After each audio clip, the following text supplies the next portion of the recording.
Tech Brother ပြောပြမယ် TikTok မှာဖနက်လာလာလေးတရန်မြင်လိုက်ရတယ်ဘယ်ကဝယ်ရမှန်းမသိဘူး Facebook မှာအပင်လာလာလေးတစ်ပင်မြင်လိုက်ရတယ်နာမည်မသိဘူးအရင်တော့က screenshot ရိုက် Google ဖွင့်ပုံတင်ရှာနေရတယ်အခုတော့မလိုတော့ဘူးဒါက Circle to Search ပါ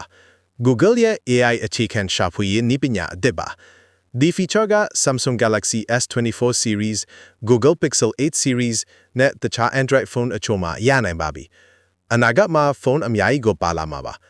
ဘယ်လိုတုံးလဲဆိုတော့ screen ပေါ်ကတင်စိတ်ဝင်စားတဲ့အရာကိုလက်ချောင်းနဲ့ဝိုင်းယုံပါပဲဒါမှမဟုတ်တနေရာကိုထိယုံနဲ့လည်းရပါတယ် Circle to Search ရဲ့အသုံးဝင်ပုံ၃ချက်ဖော်ပြပေးလိုက်ပါတယ်တစ်ဈေးဝယ်ခြင်း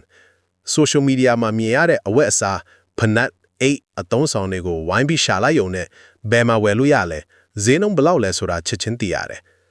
အပင်နဲ့တရိတ်ဆန်များ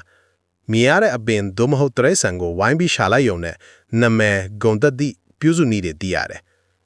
စာသားအပိုင်အစများဖတ်နေရတဲ့အဆောင်ပါတွေကမသိတဲ့စကားလုံးနေရာအမီလူအမီကိုဝိုင်းယုံနဲ့ Google မှာရှာပေးတယ် app ကြားပြန်မခုံရဘူးအားသာချက်ကအယမ်းမြန်တယ် app ကြားပြန်မခုံရဘူး screen တနေရာထဲမှာအဆင်ပြေတယ်အားနဲ့ချက်ကဖုန်းတိုင်းမှာမရသေးဘူးတချို့ဖုန်းတွေက software update လုပ်ရင်ရလာနိုင်တယ်ဒီနေ့9မိနစ်တပတ်3ချိန်ဒီအချိန်လေးနဲ့အသင်ဟာဖုန်းကိုပိုတော်တဲ့အသုံးပြုသူတစ်ယောက်ဖြစ်လာပါလိမ့်မယ်နေ့စဉ်မိနစ်ပိုင်းလေးဒီလို mobile tips တွေကိုလေ့လာပြီး Tech Brother နဲ့အတူပိုတော်လာအောင် follow လုပ်ထားပါအောင်